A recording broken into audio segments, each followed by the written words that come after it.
Good morning and praise the Lord everyone. Greetings to all in the name of our Lord and Savior Jesus Christ. आप सबको प्रभु यीशु मसीह के पवित्र जिंदा नाम से जय मसीह की। परमेश्वर आप सबको बहुत आयत से आशीष और बरकत दे। खुदा का धन्यवाद करते हैं आज इस सुंदर समय के लिए जो उन्होंने हम सबको दिया। और बहुत से लोग आज ये दिन नहीं देख सके, हम परमेश्वर का धन्यवाद करते हैं इस सुंदर और अद्भुत समय के लिए जिसने हमें आज का ये अवसर दिया कि हम खुदाबंद की सताइश कर सकते हैं। और डिलेस के लिए माफ़ी चाहते हैं, थोड़ा सा प्रिपरेशंस में होने के कारण से मैं ज़्यादा जल्दी नहीं आ पाई। और फिर भी प्रभु का धन्यवाद करते हैं जिन्होंने हमें आज तक सस्टेन किया है, क्योंकि उसकी दया हमारे साथ हमेशा रहती है। और आप सब जितने जन जुड़ते हैं आप सबको भी प्रभु बहुत आयत से आशीष और बरकत दे, क्योंकि ये समय है कि हम परमेश्वर के पवित्र शास्त्र से भी कुछ बातों को सीखें। सो हमेशा मेरा लाइव आना हमेशा MMB जालंधर से होता है, जिसमें हम साउंड डॉक्ट्रिन में बिलीव करते हैं और इसके कोर हेड है पास्टर डेनियल। आप जानते हैं every Saturday he used to stream live, और वहां से वो लाइव आते हैं, वहां से परमेश्वर का वचन बांटते हैं। तो आप भी अच्छी शिक्षा के साथ जुड़ सकते हैं, परमेश्वर के कलाम से जुड़ सकते हैं। और आप अगर हमसे ट्यून इन करना चाहते हैं, मुझसे बात करना चाहते हैं जालंधर में किसी भी क्षेत्र से, आप मुझसे डायरेक्ट बात कर सकते हैं। आप अपना कमेंट में आप कह सकते हैं कि आप जुड़ना चाहते हैं, तो आपको ग्रुप से बकायदा जोड़ा जाएगा, बट फिर विद सम फर्दर प्रोसीडिंग्स। उसके बाद ही आपको ग्रुप में ट्यून इन किया जाएगा। आप रेगुलर अपडेट्स के लिए हमेशा जो पेजेस को फॉलो करें, और पेजेस में से जो भी इंफॉर्मेशन आता है, नोटिफिकेशन आता है, आप उसे डिग इन करके आप उसे सुन सकते हैं। और जो हमेशा मेरा जो यूट्यूब चैनल है उस पर भी मेरी वीडियोस हमेशा अपलोड होती हैं वचन से। और सच में परमेश्वर की दया हर वक्त हमारे साथ है, हमारे साथ बनी रहती। कलाम कहता है कि उसकी दया हमेशा नई सी होती है और वो एवरीडे रिन्यूड होता है। सो आप भी परमेश्वर के पवित्र शास्त्र से सीखने के लिए अगर इतना पैशन और इतना वो हियाव रखते हैं, then you can be a part of this mission, जिसमें यीशु मसीह ने भी कहा है कि जो बातें मैं तुम्हें सिखाता हूँ उन्हें मानना सिखाओ। हमारा भी ये मुद्दा है, यही हमारा एक ये जो है एक पर्सपेक्टिव है कि हमें भी लोगों को सही शिक्षा देनी है, और ये एक बहुत अच्छा माध्यम है। आप भी जुड़ सकते। देखिए, हम इंसान को प्रमोट नहीं करते, लेकिन परमेश्वर की ही महिमा हो जिसने हमें आज का ये दिन दिया, जिसने हमें समय बख्शा कि हम सच्चे परमेश्वर की और नजदीकी में आ सकते हैं। सो आप भी जुड़ सकते हैं, मैनेजर से बात कर सकते हैं, एडमिन्स, कोऑर्डिनेटर्स जो हैं, एग्जीक्यूटिव्स जो हमारे साथ अवेलेबल हैं, आपको वहां पर सारी अपडेट्स वो देंगे। And you can be a part of this great initiative जिसमें हम ग्रेट कमीशन और साउंड डॉक्ट्रिन को देने में विश्वास करते हैं। सो आज परमेश्वर के पवित्र वचन से सीखने का भी समय है। परमेश्वर की बातें हमें बहुत इनकरेज करती हैं, और आज का जो अध्ययन होगा वो भी परमेश्वर के कलाम मुकद्दस की बातों से होगा। आप जरूर अपने दिलों को तैयार करें, मनों को तैयार करें, क्योंकि ये ऐसा समय होता है जिसमें सुनने के लिए हमारे कान और हमारा दिल हमेशा पसीजा जाए, हमारा दिल छिदा जाए, पेनिट्रेट हो, ताकि हम भी प्रभु के वचनों से अपनी जिंदगियों को भरपूर कर सके। कलाम कहता है कि पृथ्वी परमेश्वर की महिमा से परिपूर्ण हो जाएगी, वो ऐसी भर जाएगी कि जैसे क्या है, एक गहरा समुंदर हो, या क्या कह सकते एक बहुत डीप सी हो। और वहां पर परमेश्वर का शास्त्र हमेशा हमें एनकरेज करता है कि हम प्रभु के वचनों से बहुत कुछ सीख सकें। सो आने वाले समय में मैं कुछ चेंजेस लेके आऊंगी कुछ प्रोग्राम्स में। और लेडीज जो मेरे साथ जुड़ती हैं, स्पेशली जो सारी लेडीज हैं जो मेरे टच में है, आपने मुझसे पर्सनली टच में आना है।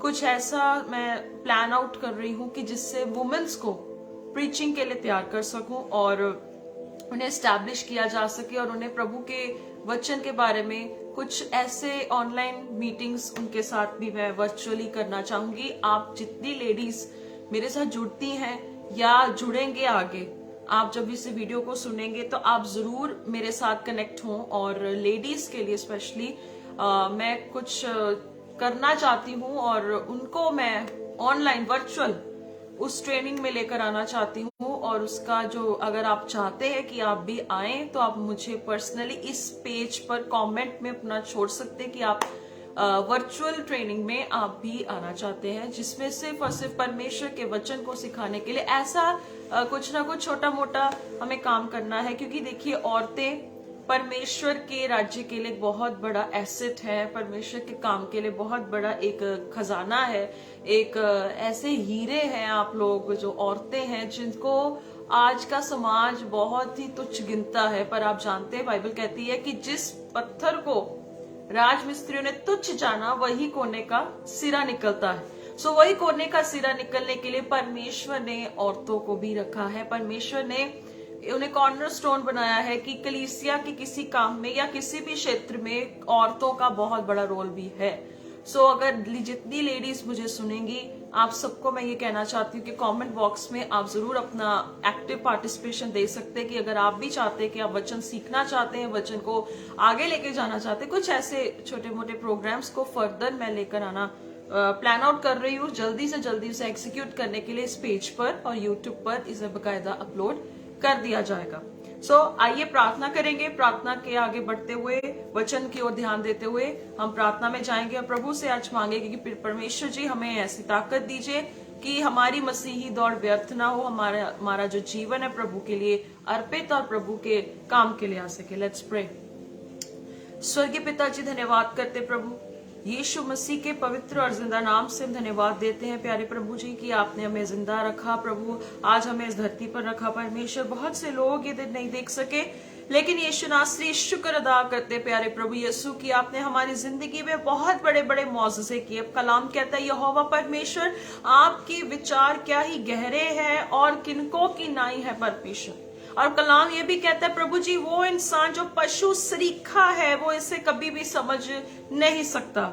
परमेश्वर, हम प्रार्थना करते हैं कि हमारी समझ खोल खुदावंद, जैसे आपने अपने चेलों की समझ को खोला था ताकि कलाम मुकद्दस की वो बातों को बड़ी गूढ़ता से और बड़ी सच्चाई और गहराई से समझ सके। प्यारे प्रभु, मैं प्रार्थना करती यीशु नासरी के नाम से पिताजी कि आज आने वाले समयों के लिए हमारा हृदय तैयार हो सके। परमेश्वर जी, मैं प्रार्थना करती हूँ खुदावंद के यीशु नासरी के नाम से पिताजी कि आपका बड़ा फजल हो सके और प्रभु सच्चाई की बातें लोगों तक पहुंचने के लिए पाक रूह मददगार हो सके। प्यारे प्रभु, हम प्रार्थना करते पिताजी कि इस संसार में हम जो जी रहे हैं खुदावंद, हम जानते हैं कि संसार का सरदार आता है खुदावंद, और प्रार्थना करते पिताजी कि आपका बड़ा हाथ अपने लोगों पर हो सके ताकि इस संसार में यीशु की ओर देखते रहे।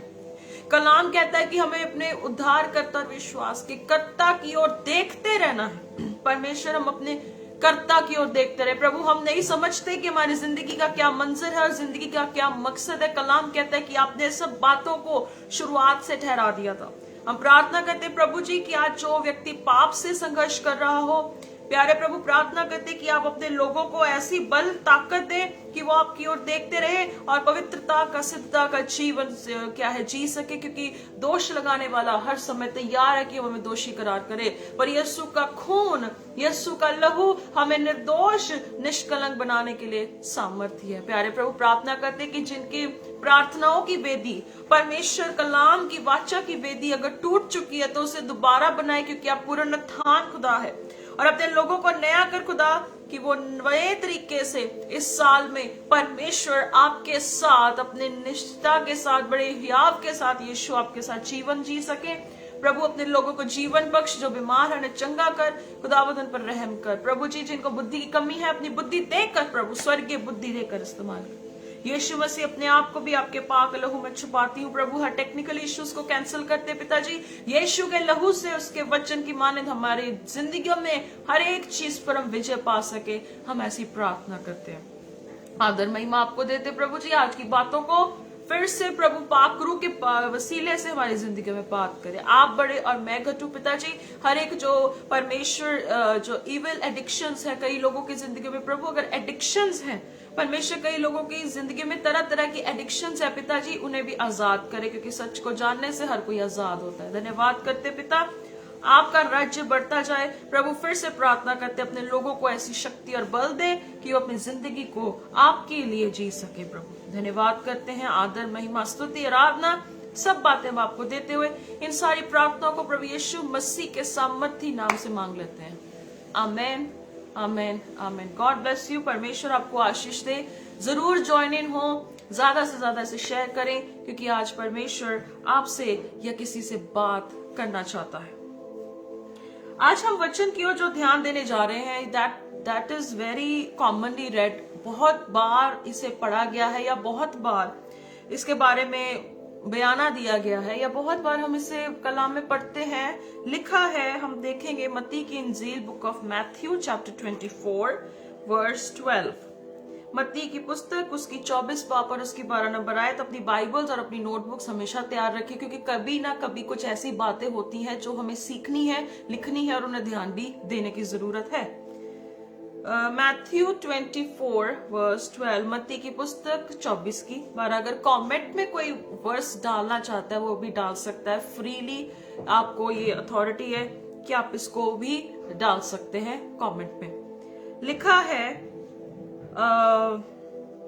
अधर्म के बढ़ने से बहुतों का प्रेम ठंडा पड़ जाएगा। कलाम में लिखा है, अधर्म के बढ़ने से बहुतों का प्रेम ठंडा पड़ जाएगा। आपने अक्सर इस वचन को पढ़ा है, या बहुत बार इसे पढ़ा गया है, या काफी बार हम इसे सुनते आ रहे हैं, या लोग जो है प्रचारक है वो एंड टाइम्स की प्रीचिंग दे रहे हैं, कह रहे हैं कि आने वाले समय में ऐसा होगा, आने वाले समय में ऐसा होने वाला है। आने वाले समय में बात बात पे बहुत सारे लोगों की अपनी डॉक्ट्रिन है और अपने तरीके का प्रचार है कि आने वाले समय में लोगों का प्रेम ठंडा पड़ जाएगा। आने वाले समय में बहुत सारे लोग यीशु से पीछे हट जाएंगे, बहुत सारे लोग जो है प्रभु यीशु मसीह का इनकार करेंगे, और बहुत सारे लोग हैं जो अपनी जिंदगी की दौड़ भाग में अपनी जिंदगी को ऐसे ही व्यतीत करके कब्रों में चले जाएंगे। बहुत सारे लोगों की बहुत अलग अलग धाराएं हैं इस आयत को लेकर। और कलाम कहता है कि अधर्म के बढ़ने से बहुतों का प्रेम ठंडा पड़ जाएगा। कहते द राइज ऑफ अनराइचियसनेस, अधर्म के बढ़ने से बहुतों का जो प्रेम है वो ठंडा पड़ जाएगा। आप जानते हैं कि आज ऐसा समय है जहां पर टेक्नोलॉजी बढ़ती जा रही है, जिंदगी आसान करने के तरीके तरह तरह के बनाए जा रहे हैं, और आजकल का ऐसा भी सिस्टम आ चुका है कि कोई भी व्यक्ति को कोई दर्द भी ना हो, ऐसी टेक्नोलॉजी आ चुकी है कि बिना गर्भ के कैसे एक औरत बच्चे को जन्म दे सकती, कैसे मशीन उस बच्चे को बनाकर जो है बिना दर्द के एक बच्चे को जन्म दे सकती है। ऐसी चीजें आज टेक्नोलॉजी में आने लग चुकी हैं, जिससे हम देख सकते हैं कि क्या ही अधर्म का बढ़ना हो रहा है, कितना अधर्म बढ़ता जा रहा है। हाँ, इस दुनिया के नजर से, दुनिया के तरीके से हम कह सकते हैं कि बहुत अच्छा है, बहुत प्रोग्रेसिव है, पर टेक्नोलॉजी जैसे जैसे बढ़ रही है, दो फैक्टर्स हमेशा होते हैं। हर एक चीज के दो पहलू होते ही होते हैं, एक अच्छा होता है और एक बुरा ही होता है। पर कलाम कहता है कि अधर्म के बढ़ जाने से बहुतों का प्रेम ठंडा पड़ जाएगा।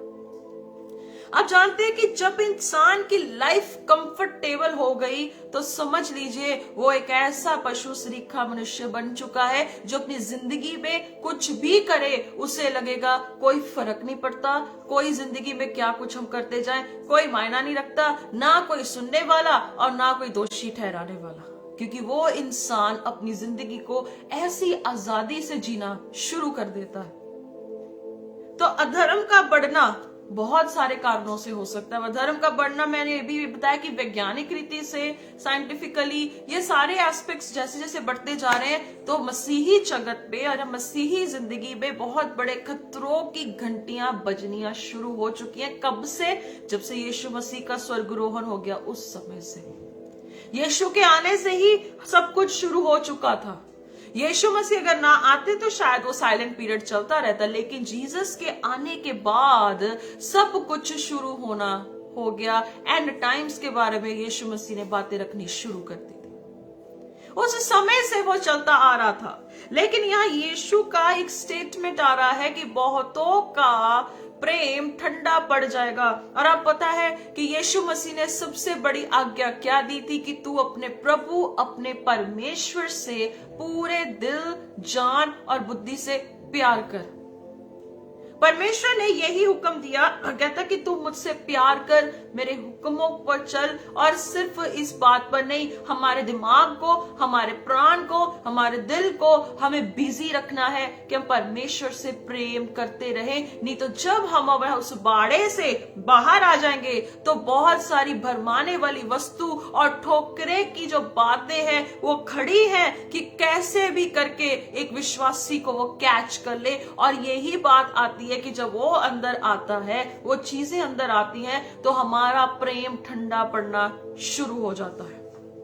हालेलुया। वो प्रेम जो है वो ठंडा पड़ना शुरू हो जाता है इन्हीं कारणों की वजह से जो हमारी जिंदगी में हम किस बाड़े को खोलकर वेलकम करते हैं, उसी के कारण अधर्म हमारे अंदर कार्य कर या बहुत सारे विश्वासियों में वो कार्य कर रही है और उनका प्रेम मसीह समाज में या मसीह में ठंडा पड़ चुका है। और अगर हम किसी को बोलते गई भाई तू बाइबल पढ़ा कर, तू प्रार्थना करा कर, वो तरह तरह के बहाने बनाने शुरू कर देता है कि अरे मैं इस चीज में फंसा हूं, मैं इस चीज से उबरना चाहता हूं, मैं ये करना चाहता हूं, मैं वो करना चाहता हूं। परमेश्वर कभी बहाने नहीं देखता। परमेश्वर आपकी बात हाँ की हाँ या ना की ना है। आज एक विश्वासी का जीवन ऐसा हो चुका है जीजों कि वो खुद पता ही नहीं उसको है कि उसको करना क्या है। जिसे खुद को पता ही नहीं है कि वो अपनी जिंदगी में क्या फैसला ले, जिसको खुद को नहीं समझ आ रहा कि क्या ये मेरे लिए भला है, क्या ये मेरे लिए बुरा है, जिसको खुद ये नहीं पता कि अपनी जिंदगी में परमेश्वर और संसार में कैसे बैलेंस रखना है। क्योंकि जिस व्यक्ति का जीवन इन दो चीजों के आधारित समर्पित नहीं, वो इंसान भी पशु सरीखा ही है। जैसे भजन संहिता 92 में साफ लिख दिया गया, कहता जो यहोवा की समझ नहीं रखता वो पशु सरीखा ही है। आपकी जिंदगी में प्रार्थना और वचन बैलेंस होना कितना जरूरी है। आपने परमेश्वर को नहीं देखा, मैंने खुदा को नहीं देखा, पर कलाम कहता है कि वचन ही परमेश्वर है। अगर एक दिन हम प्रार्थना ना करें ना तो सारा मेहनत व्यर्थ जाता है।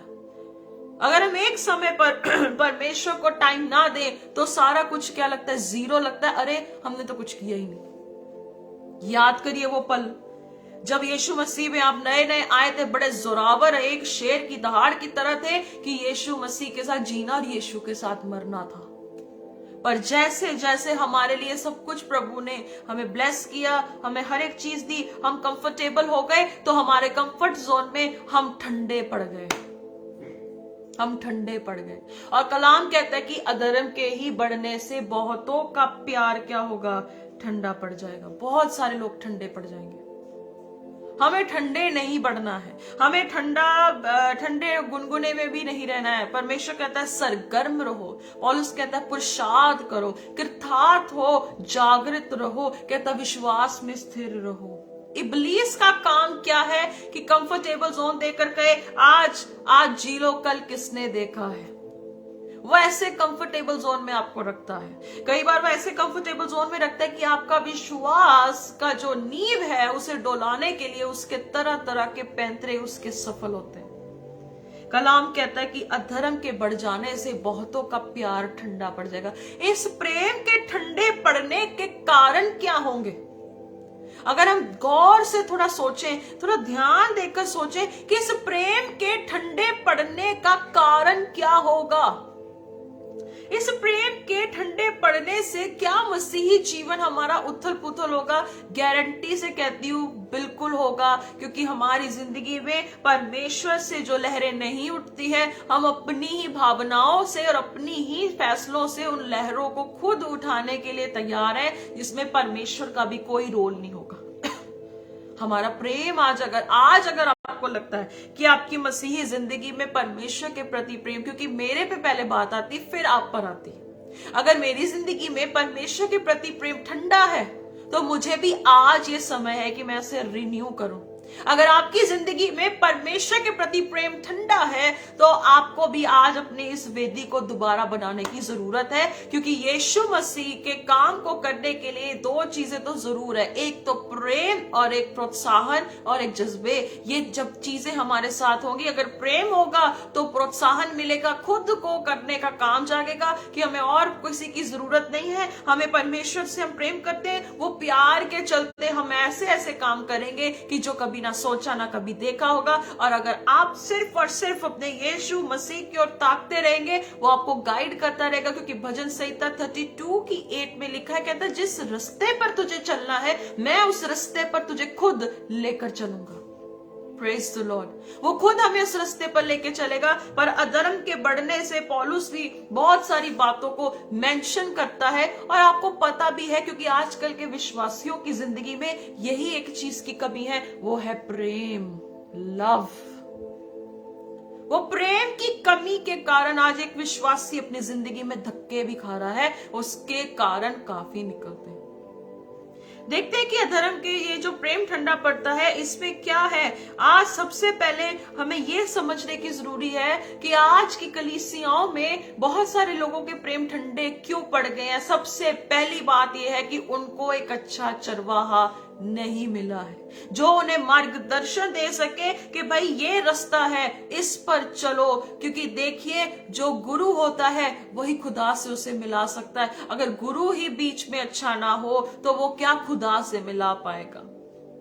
क्योंकि यीशु मसीह का वचन आगे जब बातों को देखेंगे, कहते बहुत सारी ऐसी बातें होंगी जो मैं आपके सामने रखना चाहूंगी। पहले हम वचन देखेंगे मरकुस, book of Mark chapter 9, I think yes मरकुस में है या आई थिंक मैथ्यू में होगा। मैं आपको वो वर्ड्स बताना चाहती हूँ। यीशु मसीह के बारे में बहुत अच्छे से वो बयाना दिया गया है, बहुत खूबसूरती से। ये लिखा है मरकुस उसकी 6:34, book of Mark chapter 6 verse 34। वहां लिखा है, कहता उसने उत्तर कर बहुत बड़ी भीड़, उसने बड़ी भीड़ देखी और उन पर तरस खाया। क्यों तरस खाया? क्योंकि वह उन भेड़ों के समान थे जिनका कोई रखवाला ना हो, जिनका कोई रखवाला ना हो। और वह उन्हें बहुत सी बातें सिखाने लगा। कलाम बयान करता है, कहता कि जब वो पहाड़ से नीचे उतरे तो उन्होंने एक बहुत बड़ी भीड़ देखी और उनको तरस आया। क्या तरस आया? कि भाई इनका कोई चरवाहा नहीं है, इनका कोई शेफर्ड नहीं है जो इन्हें सिखा सके कि क्या रास्ता है और किस रास्ते पर उन्हें चलना है। Praise the Lord. अजीजों, हमारी जिंदगी में भी परमेश्वर कई बार इस फैक्टर को देखता है कि क्या इनके जीवन में वो अच्छा शेफर्ड है जो इन्हें अच्छे रास्ते पर लेके जाने के लिए इंस्ट्रक्शन दे सके। अगर हमारी जिंदगी में भी अच्छा चरवाहा नहीं है तो कोई भी हमें परमेश्वर के सिद्ध रास्ते पर लेके जाने के लिए पाक रूह के अलावा पवित्र आत्मा तो है जो अच्छा गाइड करते हैं, जो हमें सिखाते हैं। पर अगर मैं बात कर रही हूँ कि जो इस धरती पर रखे गए सेवकों की, याजकों की, जो प्रभु ने रखे हैं, अगर वो अच्छे रीति से किसी कलीसिया को लीड नहीं कर सकते तो वो परमेश्वर तक कैसे उन्हें पहुंचा सकते हैं, ये मेरे समझ से बाहर है। यीशु का वचन, परमेश्वर का वचन कहते हैं कि तो उन्हें तरस आया। वो भेड़ों के तरह थे, जो बिखरी हुई भेड़ें थी, जो तितर बितर थी, जिनका कोई भी एक हेड नहीं था, एक मास्टर नहीं था। आज भी जब सही लोग जब सही बात रखते हैं तो वो भी ऐसे भेड़ों की तरह भटके होते, जिनका रखवाला मसीहा खुद बनता, जो खुद शेफर्ड होता है। और अगर आपको अगर लगता है कि कलीसियाओं में आज बहुत सारे लोग ठोकरें खा रहे हैं, तो आपको अब जागना होगा कि अब ऐसी ठोकरें लगने से लोगों का प्रेम ठंडा भी पड़ रहा है और वो परमेश्वर से आने में क्या है, हेजिटेट करते हैं, हिचकिचाते हैं कि अगर मैं मसीह में आया तो ये भी वही काम करते हैं जैसे बाकी दुनिया में लोग कर रहे हैं। और इनकी गिनती कलाम कहता है कि ये पेटू सेवक है जो अपनी पेट के लिए सेवा करते हैं। और ऐसे कारणों से आज बहुत से लोग मसीह में आने से भी डरते हैं कि अगर भाई हम आएंगे हम पे भी ये टैग लग सकता है, हमें भी लोग कल को ये 100 बातें बोलेंगे।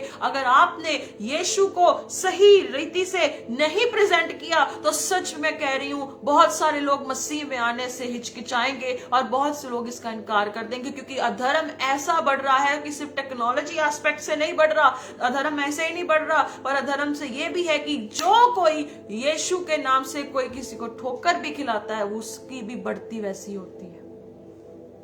सो इसलिए अजीजों, ये मत सोचो कि आप जो करते हो वो सही करते हो और कलाम की मानद कर रहे हो। आपको 100 बार सोचना चाहिए कि जो काम करते हो वो यीशु के नाम से अगर हो या उसमें धन्यवादी हो, उसमें परमेश्वर का वो सही कलाम की बात हो, तो सच में परमेश्वर इस कलीसिया को उन्नति देने में विश्वास योग्य होगा। He will be faithful। Hallelujah. फिर हमें किसी कलाम कहता है कि तुम याजकों का समूह हो, याजकों का क्या हो, आप राज पदधारी हो। ये बोलना बड़ा अच्छा लगता है, पर जब इसकी जिम्मेदारियां निभाने पर आती है तब भी लोग ठंडे पड़ जाते हैं, क्योंकि उन्हें वचन का ज्ञान नहीं है। हालेलुया। हम आगे जब देखते हैं यहेजकेल की पुस्तक में देखते हैं, वहां पर भी वचन की बात बहुत खूबसूरती से बयान की गई है। वहां पर लिखा है कि वहां याजक के बारे में एक डेफिनेशन बहुत अच्छे से दी थी।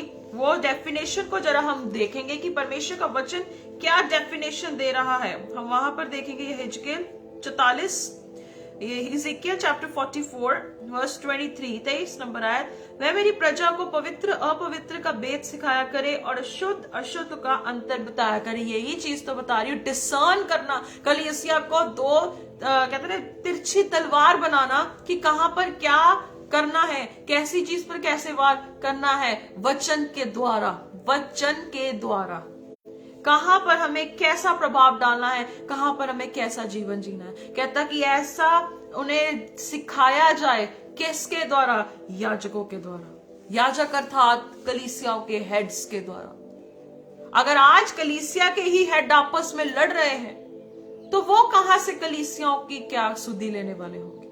आप इस चैप्टर को 44 15 से लेकर आप 31 आयत तक पढ़ लीजिएगा। याजक के बारे में बहुत एक्सप्लेनेशन दी गई है, जिसमें हर एक बात को रखा गया है, कैसे कैसे है, कैसे कैसे है, सेवा टहल करे, वो न्याय करे, वो क्या है, विधवा का क्या करे, जो है सुधि ले, हर एक चीज लिखी है।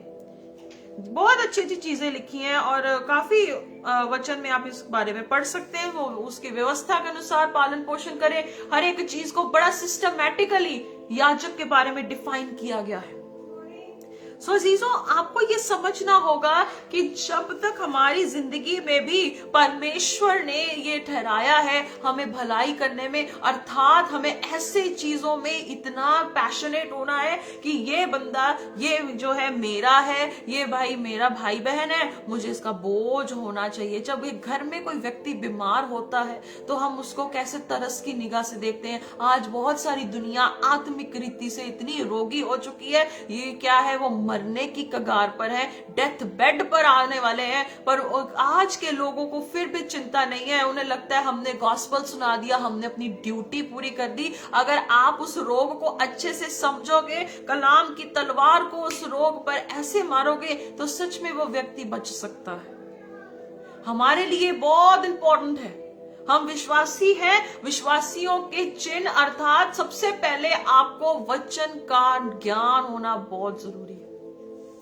वचन ही परमेश्वर है। कलाम कहता है कि जो मेरा ज्ञान रखता है वो इस बात पे घमंड करे कि वो मुझे जानता और मुझे समझता है। घमंड इस बात पे नहीं है कितनी बड़ी जमीन है, कितनी बड़ी चर्च है, कितना बड़ा सब कुछ है, वो यही धरती पर रह जाएगा। इवन तक आपका अपना शरीर भी इस धरती पर रह जाएगा। किस बात का इंसान को घमंड है? आज आपका खुद का शरीर इस धरती पर दबा दिया जाएगा, सिर्फ रूह खुदा तक पहुंचेगी।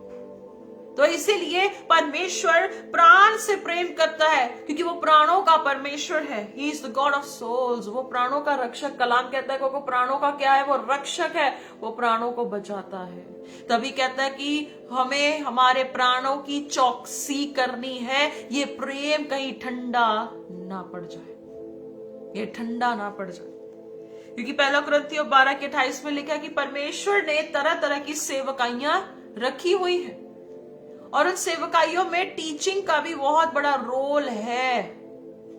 चाहे वो यहां पर आता है सबसे नीचे, टीचिंग का भी रोल है, लेकिन टीचिंग सबसे बड़ी बात है। और कलाम कहते हैं बहुत सारे लोग उपदेशक ना बने, क्योंकि बहुत डंडे पड़ेंगे उन उपदेशकों को जो प्रचार करते हैं। अगर गलत रीति से प्रचार करते हैं, गलत रीति से गाइडेंस देते, गलत रीति से डॉक्ट्रिन से बाहर बात करते। और यीशु मसीह को इसी बात पर तरस आया कि वो लोग जो है वचन सिखाने वाले कम हैं।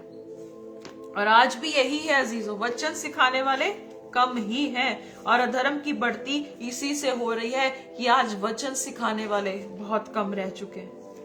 वचन सिखाने वाले कम रह चुके हैं, और कलीसियाओं के प्रति जो संवेदना, जो समर्पण, जो उनके प्रति जो एक सांत्वना होना चाहिए, वो बिल्कुल भी नहीं है। परमेश्वर का कलाम कहता है, बड़ी अद्भुत रीति से देखेंगे, नीति वचन 9:9 में लिखा है, प्रोवर्ब्स 9:9, वहां लिखता है, कहता बुद्धिमान को शिक्षा दे वह अधिक बुद्धिमान होगा, धर्मी को चिता दे। कहता धर्मी को क्या कर, वार्निंग दे, वह अपनी विद्या बढ़ाएगा। कहता धर्मी को चिता दे। कौन चिता सकता है? जो लीडर होगा।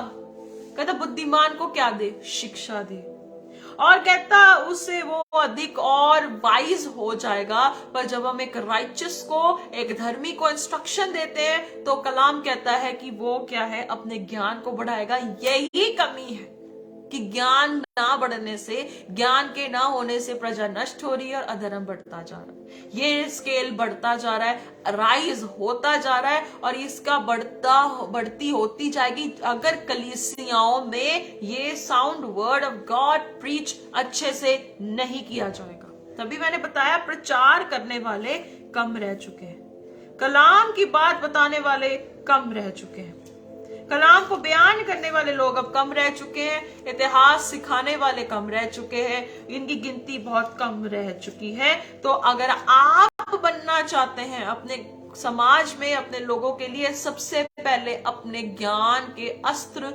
शस्त्र पहले पहन लो। वचन में लिखा है, वचन संहिता 119:99, Psalms 119 वर्स 99 में लिखता है, मैं अपनी सब शिक्षकों से भी अधिक, कहता टीचर से बढ़कर मैं ज्ञान रखता हूं, क्योंकि मेरा ध्यान तेरी चितौनियों पर लगा है।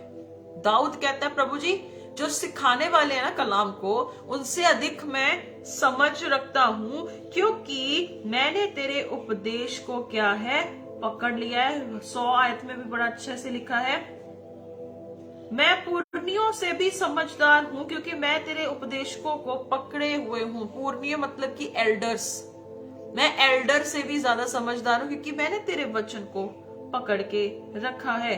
कलाम आगे लिखा 102 में लिखता है, क्योंकि तू ही ने मुझे शिक्षा दी। वाह, कहता प्रभु तूने मुझे ज्ञान दिया, तूने मुझे शिक्षा दी है। तो दाऊद परमेश्वर के साथ बैठता था, दाऊद परमेश्वर के साथ बैठता था, और कलाम कहता है कि परमेश्वर तेरा वचन जो है, हमने अभी आयतें पढ़ी, भजन संहिता 119:99, 100 और 102 में लिखा बहुत खूबसूरती से, क्योंकि तू ही ने मुझे शिक्षा दी है।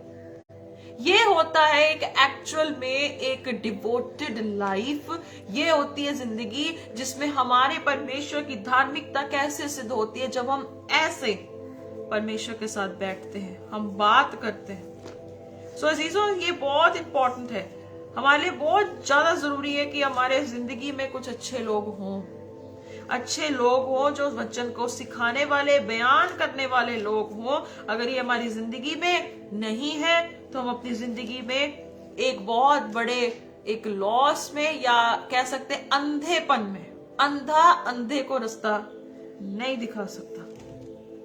अंधेपन में चलना चाहते हो, दुनिया भरी पड़ी है, वो आपको वेलकम करने के लिए ऑलरेडी तैयार है।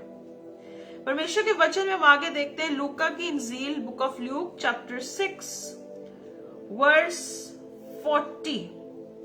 चेला अपने गुरु से बड़ा नहीं, परंतु जो कोई सिद्ध होगा वह अपने गुरु के समान होगा। गुरु कौन है?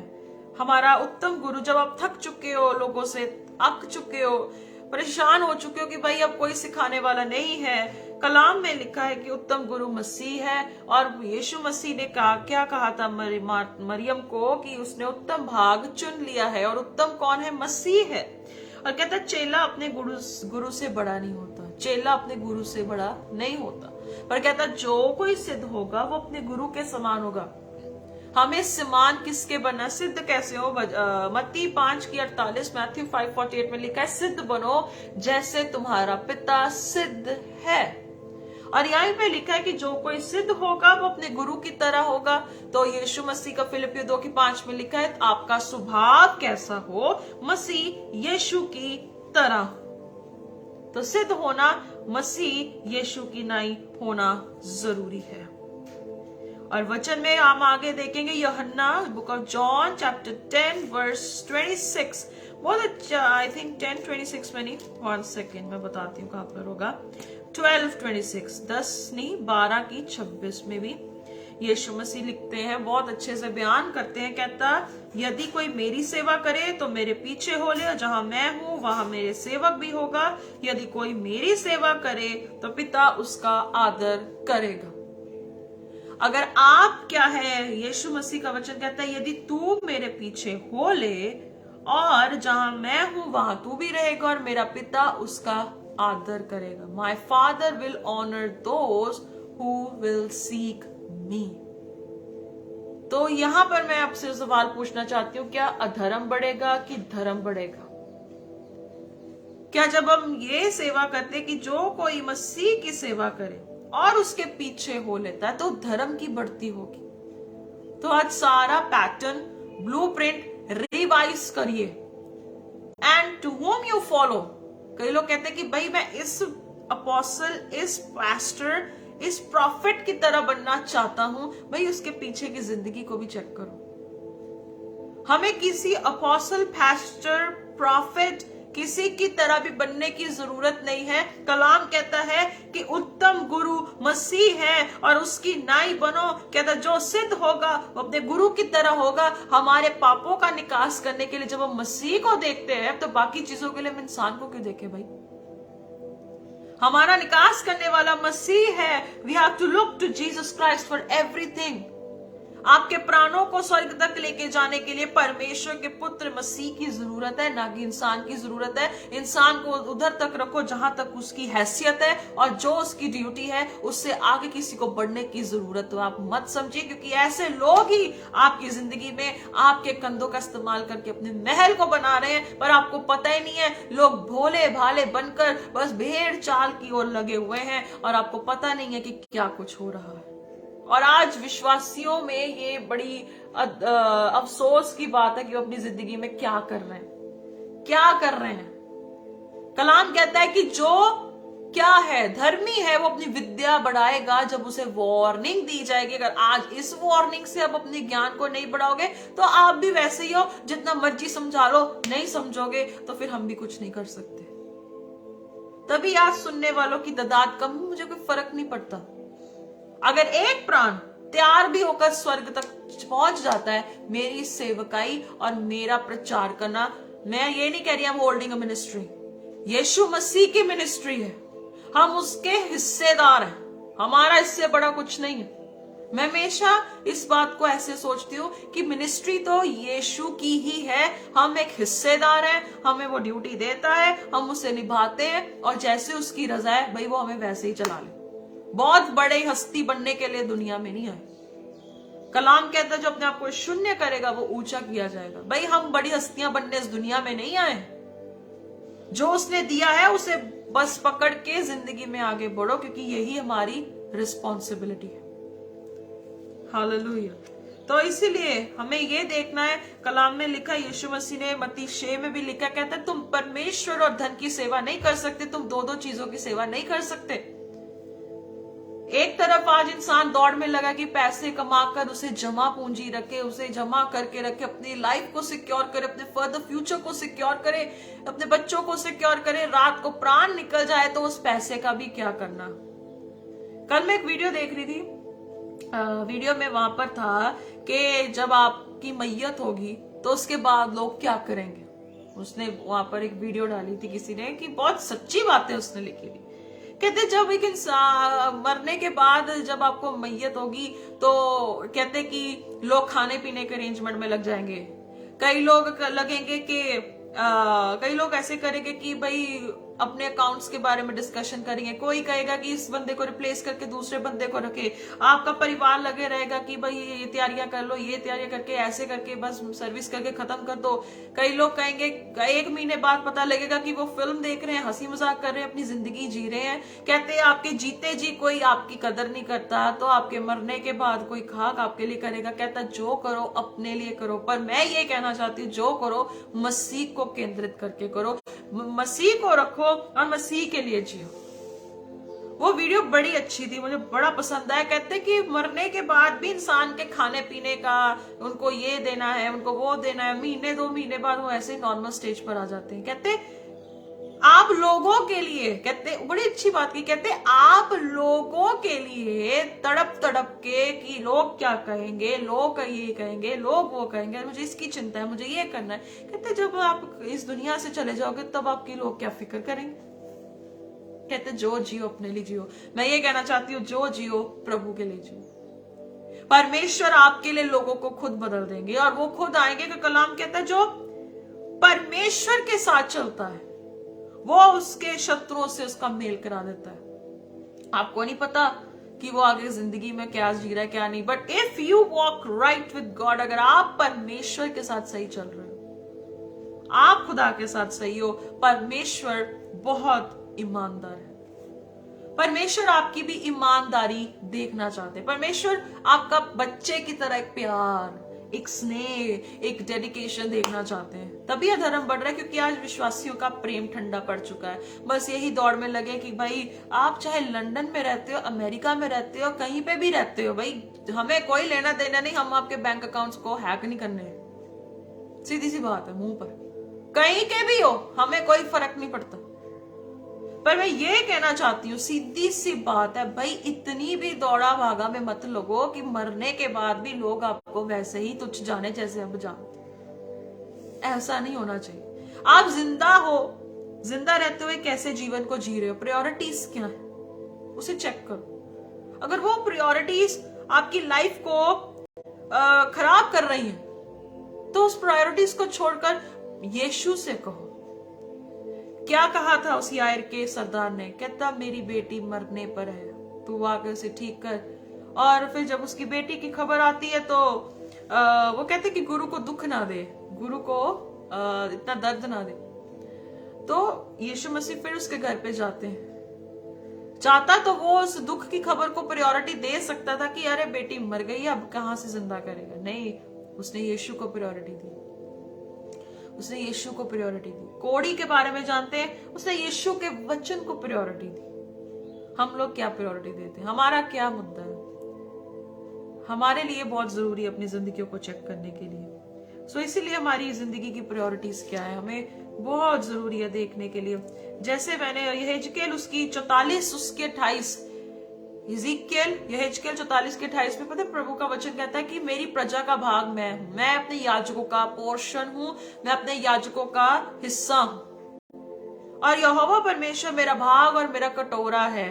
मेरे सिर को ऊंचा करने वाला, मस्तक को ऊंचा करने वाला परमेश्वर है। जो बाइबल में लिखा है, दाऊद कहता है, ये लोग वो ही कह सकते हैं भाई जिन्होंने अपनी जिंदगी को प्रभु को दिया हो, वही लोग कह सकते हैं। नहीं तो बाकियों की जिंदगी में कहता है कि पैसा मेरे लिए प्रायोरिटी है, कोई कहता है मेरे लिए मेरी फैमिली प्रायोरिटी है, कोई कहता है मेरे लिए ये प्रायोरिटी है, कोई कहता है मेरे लिए वो प्रायोरिटी है।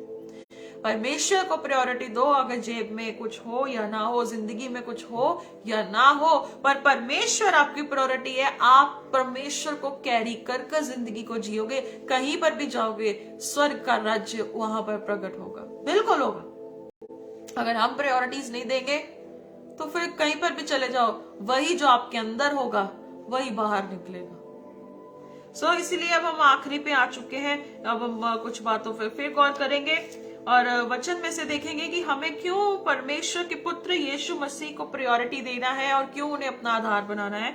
यूहन्ना 17:2 और 3, जॉन चैप्टर 17 वर्स 2 and 3, वहां लिखा है, क्योंकि तूने उसको सब प्राणियों पर अधिकार दिया कि जिन्हें तूने उसको दिया है उन सब को वह अनंत जीवन दे। कहता कि जिसको तूने सौंपा है, यीशु को सौंपा गया है, उनको ये अथॉरिटी है कि वो इटर्नल लाइफ दे सके, अनंत काल का जीवन दे सके। कहते कि अनंत काल का जीवन इसी में है कि वो अपने परमेश्वर को, सच्चे परमेश्वर को, यीशु मसीह को जान सके। सो इसीलिए आगे जब हम पढ़ते हैं, और पौलुस ने तिमोथियुस को लिखा था, दूसरा तिमोथियुस 3:14-15 में लिखा गया है, कहता पर तू उन बातों पर जो तूने सीखी है और विश्वास किया है उसको जानकर दृढ़ बना रहे कि तू उन्हें किन लोगों से सीखा है। बचपन से पवित्र शास्त्र तेरा जाना हुआ है जो तुझे मसीह पर विश्वास करने से उद्धार प्राप्त करने के लिए बुद्धिमान बना सकता है। कहता जो तुझे उद्धार देने में बुद्धिमान बना सकता है वो कौन है? मसीह पर विश्वास रखकर, मसीह पर विश्वास रखकर। कहता उद्धार प्राप्त करने के लिए वही तुझे बुद्धिमान बना सकता है। और कहता जो बातें सीखी हैं उन्हें दृढ़ कर। और ये पॉइंट भी जुड़ता है, तूने किससे सीखी है। आप जिससे जो सीखोगे उसी के साथ बने रहोगे और वही नींव आपकी जिंदगी में बनती जाएगी। सो इसलिए कलाम की मान्यता पर इस बातों को गौर करें और इस बात पर ऐसा गौर करें, कहते मसीह पर विश्वास रख के उद्धार की प्राप्ति के लिए वही आपको बुद्धिमान बना सकता है। इफिसियों 4:27 में भी पता क्या लिखा? कहता शैतान को अवसर मत दो, शैतान को अर्थात अवसर ही ना दो, पर इफिसियों 5:10 में लिखा है ये भी परखो कि प्रभु को क्या अच्छा लगता है। तो ये था आज का पैटर्न और ये था आज का एंगल जो परमेश्वर ने रखने के लिए मेरी मदद और सहायता की। और मेरा विश्वास है कि आप इस बात पर जरूर आज अजीजों गौर करेंगे, जरूर इन बातों पर ध्यान देंगे, क्योंकि ये एंगल भी बहुत जरूरी है कि धर्म की बढ़ती सिर्फ इसी से नहीं है कि आने वाले समय में क्या होगा, पर धर्म की बढ़ती में कुछ ऐसी ऐसी छोटी छोटी बारीकियां भी हैं जिसपे विश्वासियों का भी रोल प्ले होता है, हमारा भी रोल प्ले होता है। हमारी जिंदगी से क्या कुछ ऐसा हो रहा है, हमारी जिंदगी में जो होगा परमेश्वर के विरोध में अगर कुछ भी होगा हम जरूर ठंडे पड़ जाएंगे। पर अगर आज आपको लगता है कि इस कलाम की मान्यता आपकी जिंदगी में एक रिक्रिएशन हुआ है, रिक्रिएट किया है, तो जरूर आज इस पर गौर करें और इन बातों को अपने दिल और जहन में रखें, क्योंकि परमेश्वर कभी भी हारता नहीं है और अपने लोगों को तैयार करके यीशु के सामने, परमेश्वर के सामने रखने के लिए भी फेथफुल है। आइए आंखों को बंद करेंगे, प्रार्थना करेंगे। स्वर्गीय पिताजी धन्यवाद करते पिता, आपका नाम ऊंचा करते यीशु मसीह की हम आपको स्तुति और सताइश देते। प्रभु यीशु मसीह मैं प्रार्थना करती हूँ कि सच में हमारे जिंदगियों में अगर कोई भी ऐसी वस्तु है, कोई भी उलझाने वाली बात और ठोकर की वस्तु है यीशु, आज हम प्रार्थना कर रहे हैं कि हम अपनी जिंदगियों को फिर से रिक्रिएट कर आपके साथ सही और सिद्ध बनाने के लिए पवित्र आत्मा कार्य करे। अगर हमारी गुप्त जिंदगियों में कुछ गड़बड़ है तो प्रभु में माफ कर और हमें साफ कर। परमेश्वर पिता प्रार्थना करते हैं हमारा गुप्त और इस संसार में जो जीवन है वो एक नहीं हो सके, क्योंकि बहुत सारे लोग मुखौटे पहनकर अपनी जिंदगियों को गलत रीति से भी जीते हैं। परमेश्वर प्रार्थना करते कि आप अपने लोगों को ईमानदारी से और उस खाई से निकालें जिसमें से वो फंसे हुए हैं। प्रभु जी हम प्रार्थना करते हैं प्यारे पिता कि आपका फजल आपके लोगों पर अद्भुत रीति से बन सके। यीशु मसीह प्रार्थना करते हैं कि सबको दुष्ट से बचाए रख और अनंत काल के जीवन को पाने के लिए जो मसीह पर विश्वास रखने से होता है प्रभु उसे आप बरकरार रखें, कोई अपना उद्धार ना खो सके। यीशु मसीह प्रार्थना करते हैं कि आपका फजल आपके लोगों पर बहुत आयत से बना रहे। प्रभु आपके हाथों में देते हैं आने वाले समय में जो भी इवेंट्स हो, जो प्रोग्राम्स हो, जो भी एक्टिविटीज हो, प्रभु आपके हाथों में देते हैं। आपका राज्य बढ़ता जाए, आदर महिमा सम्मान आपको देते हैं। प्रार्थनाओं को प्रभु यीशु मसीह के नाम से मांगते हैं, आमीन आमीन आमीन। गॉड ब्लेस यू, परमेश्वर आशीष दे। मैं फिर से एनकरेज करना चाहती हूँ कि आप जरूर जो है वचन पर गौर करें और आप सबको इससे ज्यादा से ज्यादा शेयर करें। और जो लेडीज हैं, अगर आपको लगता है that you want to learn to preach, अगर आपको लगता है कि आप कार्य करना चाहते हैं, आप कमेंट बॉक्स पर अपने कमेंट को छोड़ सकते हैं, हम आपको कांटेक्ट करेंगे और जरूर इसका जो भी आने वाले समय में जो फर्दर इवेंट्स होंगे मैं उसको जरूर नोटिफाई करूंगी और आप सब दुआ में बने रहे। नेक्स्ट संडे फिर से परमेश्वर के पवित्र वचन से सीखने के लिए प्रभु सहायता करे और सच में इस जिंदगी को ऐसे ही ना जाने दे। God bless you.